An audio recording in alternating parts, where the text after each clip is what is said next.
Hello guys, welcome to Judicial Wings, the knowledge of judiciary, executive and legislation. I am Pallavi with you again with the lecture series of Indian Penal Code 1816. हमने हमारे last video में cover कर लिया था section 43 और 44। अगर आपने last video नहीं देखा हो तो आप प्लीज जाके देख लीजिएगा, मेरे Indian penal code lecture series के प्लेलिस्ट पे अवेलेबल है। और आज हम पढ़ने जा रहे हैं section 51, 52 and 52A। Section 51, the word oath includes a solemn affirmations substituted by law for an oath and any declaration required or authorized by law to be made before a public servant or to be used for a purpose of proof whether in a court of justice or not। देखिए यहाँ कहा गया है oath includes a solemn affirmation। solemn affirmation means आपको प्रतिज्ञा लेनी होती है, एक औपचारिकता होती है, एक अभिवचन होता है और सत्य बोलना होता है ओथ लेके। जैसे कि कोर्ट में अगर जाते हो तो आप मूवीज में देखते हो कि वहां पे गीता रखी जाती है, मैं जो कुछ भी कहूंगा सच के अलावा कुछ नहीं कहूंगा। तो ये ओथ लेके आपको ये डिक्लेयर करना होता है कि जो कुछ भी मैं बोलने वाला हूँ वो सच ही बोलने वाला, क्योंकि हर कोई अपने गॉड को मानता है तो अपने गॉड की शपथ जो है वो तो झूठ नहीं लेता, इसलिए ये यहाँ पे ओथ का प्रोविजन होता है। तो ओथ का एग्जैक्ट मीनिंग क्या है ये दिया है यहाँ पे। सॉलेम अफर्मेशन पहले तो बोलता है ये कि एक औपचारिकता होती है, मतलब एक पद्धति होती है। आप कभी भी कहीं जाते हो किसी के भी सामने तो आपको कुछ बोलना है, सच बोलना है तो आपको पहले ओथ लेनी पड़ती है। ये एक सिर्फ औपचारिकता है। उसके बाद बोला गया है substituted by law for an oath and any declaration required or authorised by law to be made before a public servant. ये एक सब्स्टिट्यूटेड प्रोसीजर है और एक डिक्लेरेशन है। आप डिक्लेयर कर रहे हो कि मैं सच बोल रहा हूं, और required or authorised by law, law के तहत ये रिक्वायर्ड है, रिक्वायरमेंट है लॉ की आप ओथ लो, तभी आपको वहां पे ओथ लेना पड़ेगा। अदरवाइज कहीं भी आप हर बार कोर्ट में जाएंगे, हर बार किसी काम के लिए जाएंगे, हर बार किसी पब्लिक सर्वेंट के पास जाएंगे तो आपको ओथ लेने की जरूरत नहीं। जहां रिक्वायरमेंट है वही ओथ लेनी पड़ेगी। उसके बाद authorised by law to be made before a public servant, authority दी है किसी पब्लिक सर्वेंट को, किसी के भी सामने आपको ओथ लेने की जरूरत नहीं है। किसी के भी सामने आपको ओथ लेने की जरूरत नहीं है, और कोई भी पब्लिक सर्वेंट आपको ये नहीं बोल सकता कि आओ और ओथ लो। जिसको लॉ ने ऑथराइज किया एज अ पब्लिक सर्वेंट कि आप ओथ लो इनकी, तभी आप उनके सामने ओथ लेंगे, otherwise not required by law. तो कोई भी ओथ नहीं ले सकता आपकी जिस पब्लिक सर्वेंट को लॉ ने अथॉरिटी दी है कि आप ओथ लो, यानी कि जज है, कोर्ट में उनको अथॉरिटी होती है। रजिस्ट्री ऑफिस में अगर जाते हो आप तो वहां पे एक एफिडेविट बना के या फिर कुछ ऐसे रिक्वायरमेंट्स होते हैं कि आपको वहां पे ओथ लेनी पड़ती है। नोटरी ऑफिस में जाते हो तभी भी आपको कुछ एक एफिडेविट वगैरह लेना पड़ता है। हाँ, ये कुछ वेरिफिकेशन की जरूरत होती है, वेरिफिकेशन में लिखना पड़ता है कि हाँ मैंने जो कुछ भी बोला है वो सच बोला है वगैरह वगैरह।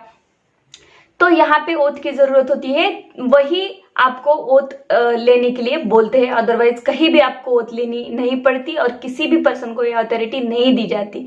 जिसको अथॉरिटी दी जाती है वही पर्सन आपकी ओथ ले सकता है। पब्लिक सर्वेंट और to be used for a purpose of proof, और वो जो आपने ओथ ली है वो पब्लिक सर्वेंट आपका उसका यूज कर सकता है एज अ प्रूफ लेके कि देखो भाई इन्होंने ओथ ली थी, ऐसा ऐसा बोला था। ये प्रूफ के तौर पर यूज किया जा सकती है आपकी oath. Whether in a court of justice और नॉट, देखिए whether in a court of justice, हमने कोर्ट ऑफ जस्टिस के बारे में तो बहुत डीपली पढ़ा था, तो प्लीज आप वो भी लेक्चर देख लीजिएगा। कोर्ट ऑफ जस्टिस और नॉट, ये जरूरी नहीं है कि आप कोर्ट में ही जाके ओथ ले, बिल्कुल भी जरूरी नहीं है। किसी भी पब्लिक सर्वेंट के सामने आप ओथ ले सकते हैं। जैसे कि अगर हम कोई सूट फाइल करते हैं, कोर्ट ऑफ जस्टिस मतलब जो डायस पे कोर्ट बैठे होते हैं वो, और उसके बाहर भी हमारे जो डिपार्टमेंटल ऑफिसेस होते हैं वहां पे भी हमें ओथ लेने के लिए बोलते हैं। जब हम कुछ सूट दाखिल करते हैं, कोई फाइल सबमिट करते हैं, ओथ हमारी रिक्वायर्ड होती है लॉ के तहत, और उन पब्लिशर उनको अथॉरिटी भी होती है। तो वो तो कोर्ट ऑफ जस्टिस नहीं है, तो इसलिए यहाँ कहा गया है कि ओथ सिर्फ कोर्ट ऑफ जस्टिस में, कोर्ट रूम में ही नहीं ली जाती, तो ओथ बाहर भी ली जाती है कोर्ट ऑफ जस्टिस और नॉट। इस सेक्शन में इतना ही कहा गया है। तो चलते हैं आगे की सेक्शन की तरफ जो है 52 और डील करता है गुड फेथ से। गुड फेथ एक बहुत ही नॉर्मल शब्द है, हम डेली यूज में इसे अप्लाई करते हैं, यूज करते हैं। जबकि अगर मैंने तो ये गुड फेथ में किया था यार काम, मुझे क्या पता था। लेकिन आईपीसी में इसका मीनिंग इतना नॉर्मल नहीं है और इतना नेचुरल नहीं है, यहाँ पे कुछ और ही बताया गया है। तो चलिए अब हम वो पढ़ते हैं। Nothing is said to be done or believed in a good faith which is done or believed without due care and attention। यहाँ पे गुड फेथ का मतलब सिर्फ अच्छी नीयत नहीं बताया गया है। हम जो दिल्ली में गुड फेथ शब्द यूज करते हैं उसका मतलब होता है कि अच्छी नीयत से काम करना। बट यहाँ पे कहा गया है कि गुड फेथ का मतलब होता है केयर एंड अटेंशन। जब आईपीसी में गुड फेथ शब्द आएगा तब केयर एंड अटेंशन उससे जुड़ा ही होगा। Without care and attention there is no good faith in Indian penal code और लॉ। यहाँ पे ऐसा क्यों दिया गया है? तो देखिए, कोई भी अगर काम कर देगा कुछ है और बोलता है अरे मुझे तो नहीं पता था, मैंने तो गुड फेथ में किया था, और गुड फेथ का डिफेंस लेके जाएगा वो, ठीक है कि नहीं। तो यहाँ पे गुड फेथ का डिफेंस आपको इजीली नहीं मिलता। आपका इंटेंशन अगर होगा कुछ करने का और आप जा रहे हैं और बोले नहीं मेरे से तो गुड फेथ में हुआ, गलती से हुआ, तो ये डिफेंस आपको नहीं मिलेगा। मैं आपको यहाँ पे एक एग्जाम्पल बताती हूँ। डॉक्टर ने एक ऑपरेशन किया है, एक कैंची थी ऑपरेशन की, वो पेट में ही रख दी। किसके पेट में रख दी? पेशेंट के।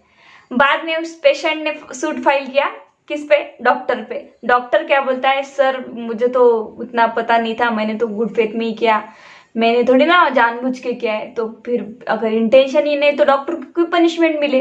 डॉक्टर ने तो गुड फेथ में ही काम किया था, ऑपरेशन किया था, भूल गया कैंची।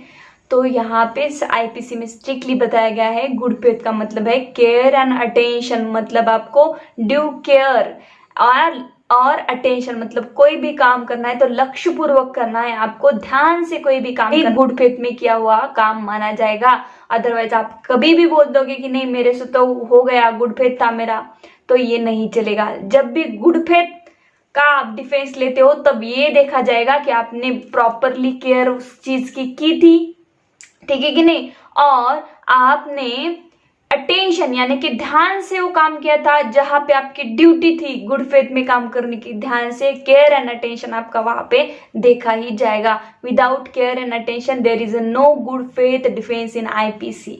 तो ये दो शब्द आपको गुड फेथ में याद रखने हैं। काम किया है, अगर आपने पूरी सावधानी से वो काम किया है, नॉर्मल पर्सन काम करता है, जैसे कि डॉक्टर है, डॉक्टर ऑपरेशन करके चले जाते हैं, तो हम यही मान लेते हैं कि डॉक्टर ने तो अच्छा ही किया है, ठीक है कि नहीं। हम डॉक्टर के पास जाते ही इसलिए कि हमारी तबीयत ठीक हो जाए। डॉक्टर जब प्रिस्क्रिप्शन लिख के देते हैं तो हमें यही मानना होता है कि डॉक्टर ने जो दिया है वो हमारे अच्छे के लिए दिया है और हमारी तबीयत ठीक होने के लिए ही दिया है। यहाँ पे डॉक्टर को क्या करना पड़ता है? केयर एंड अटेंशन लेनी ही पड़ती है। ड्यू केयर एंड अटेंशन में आता है एक नॉर्मल पर्सन को हर वो सावधानी बरतनी होती है जब वो कोई भी काम करता है। नहीं अटेंशन देता उस चीज को, नहीं उसकी केयर करता, तो उसको गुड फेथ का डिफेंस नहीं मिलेगा, भले ही उसको आपको नुकसान पहुंचाने का इंटेंशन नहीं हो। इसलिए prevention is better than cure ऐसा माना जाता है। उसके बाद हम आते हैं हार्बर से, मतलब किसी को भी आश्रय देना, किसी को आसरा देना। हार्बरिंग मीन्स किसी को छुपाना, ठीक है कि नहीं। अब हम छुपाते किस चीज को है? छुपाते किस पर्सन को है? हार्बर मीन्स ये चीज को छुपाने के लिए नहीं बोला गया है, कंसलमेंट के लिए नहीं बोला गया है, ये किसी पर्सन को छुपाने के लिए पर्टिकुलरली बोला गया है। मतलब अगर कोई पर्सन है, उसको पुलिस ढूंढ रही है और आप उसे छुपा के आपके घर में रख देते हो, या फिर यही पे सिर्फ छुपाना मतलब ही नहीं होता, आप उसको असिस्ट करते हो भाग जाने के लिए, ठीक है कि नहीं। लाइक आप कहीं दूर उसको छुपा के रखते हो और आप उसे खाना प्रोवाइड करो, वो भी हार्बरिंग में आता है। और दूसरा और एक है कि आप उसे हर एक न्यूज दे रहे हो कि नहीं यहाँ पे आई थी पुलिस, वैसे वैसे आप किसी भी प्रकार की अगर उसे मदद कर रहे हो तो उसे हार्बरिंग ऑफ ए पर्सन माना जाएगा। तो आइए पढ़ते हैं बेयर एक्ट की लैंग्वेज।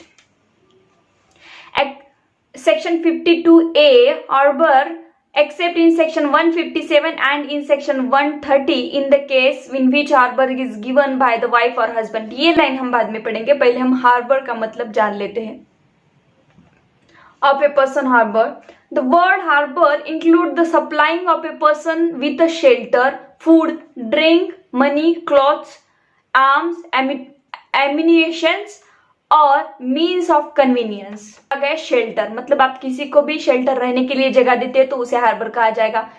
रहना, वो आपके यहाँ रह नहीं रहा है लेकिन आपको पता है कहाँ पे है, तो आप उसको वहाँ पे food, drink, money, clothes, arms provide करते हो, शस्त्र प्रोवाइड कर रहे हो उस खुद के बचाव के लिए उसके, या फिर किसी और काम के लिए, तो भी आपने उस पर्सन को हार्बर किया ऐसा ही माना जाएगा।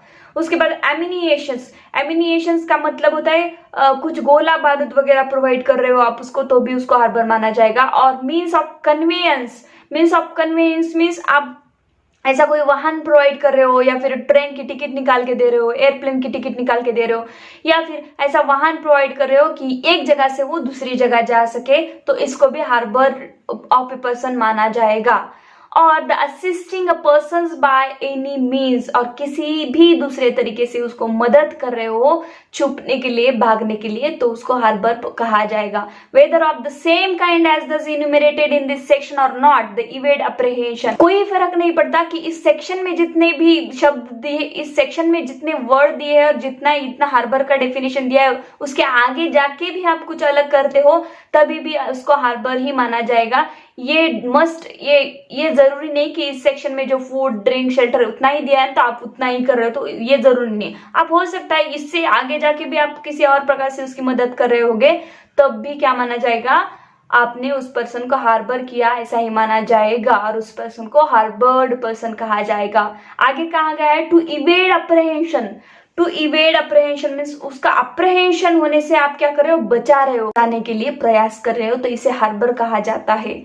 तो आइए हम आगे आते हैं। अब वहां सेक्शन की फर्स्ट लाइन बोलती है, except in section 157 and in section 130 in the case which harbour is given by the wife और हस्बैंड। देखिए ये जो सेक्शन है 52, ये यहाँ पे किसी के भी अगर वाइफ ने हस्बैंड को छुपाया हो तो उस वाइफ पे सेक्शन नहीं लगेगा। और आगे बोलता है अगर हस्बैंड ने वाइफ को छुपाया है तो तब भी हस्बैंड पे सेक्शन 52 का चार्ज नहीं लगेगा। लेकिन दो ऐसे सेक्शन है जैसे कि सेक्शन 157 और 130 जो डील करते हैं। 130 डील करता है एडिंग, एस्केप और रेस्क्यूइंग और हार्बोरिंग सच अ प्रिजनर। देखिए ये हम सेक्शन पूरा तो नहीं पढ़े लेकिन मोटे मोटे तौर पर ये जान लेगी कि ये सेक्शन क्या कहता है। तो यहाँ पे अगर आप वेजिंग वार अगेंस्ट स्टेट कर रहे हो, देश के खिलाफ आप कुछ काम कर रहे हो और आपको लीगली एस्केप किया गया है, आप प्रिजनर हो और आप भाग के आते हो, हस्बैंड है जो प्रिजनर है, जो कि देश के खिलाफ उसने कुछ वार वगैरह छेड़ी है, कुछ आतंकवाद किया है, और बाद में वो जब भाग के आता है तो पत्नी उसको आश्रय देती है, पत्नी उसको शेल्टर प्रोवाइड करती है, फूड देती है, और पत्नी को पता है कि इस पे कौन सा गुनाह लगा है, उसने क्या क्राइम किया है, तब भी पत्नी अगर उसको मदद करती है, हार्बर करती है, तो पत्नी को भी यहाँ पे पनिशमेंट मिलेगी। मतलब हार्बर में क्या है, पत्नी को पनिशमेंट नहीं मिलती पति को छुपाने की, पति को पनिशमेंट नहीं मिलती पत्नी को छुपाने की, लेकिन इस क्राइम तो उन दोनों को भी ये एक्सेप्शन दिया है। यहाँ पे बोला गया है अब आप एक दूसरे की मदद नहीं कर सकते, लेकिन क्योंकि ये क्राइम ही ऐसा है। और वैसे ही सेक्शन 157 कहता है harbouring a person hired for an unlawful assembly. देखिए किसी पर्सन को खरीदा गया है, किस लिए, अनलॉफुल असेंबली करने के लिए। हो सकता है वो करके आया हो और करने वाला हो, और हस्बैंड है अनलॉफुल असेंबली के लिए हायर्ड किया हुआ है और पुलिस उसको पकड़ने आती है, वाइफ अब उसको छुपा देती है, तब भी यहाँ पे वाइफ उसको नहीं छुपा सकती, क्योंकि 52 में कहा गया है कि 157 क्या है, एक्सेप्शन है वाइफ के लिए और हस्बैंड के लिए भी। ये दोनों अगर चार्ज किसी पे लगते हैं तो वाइफ और हस्बैंड को एक दूसरे को छुपाने का राइट नहीं मिलता। तो आज हमने कवर कर लिया सेक्शन 51, 52 और 52 ये। आई होप यू अंडरस्टैंड कि आपको ये सेक्शंस बहुत अच्छे से क्लियर हो गए होंगे। Do subscribe my channel, like the videos and click the bell icon कि मेरे हर वीडियो के नोटिफिकेशन आपको आते रहे। और हाँ, फॉलो मी ऑन इंस्टाग्राम पे मेरा आईडी है Pallavi Arjun 90। Thank you so much.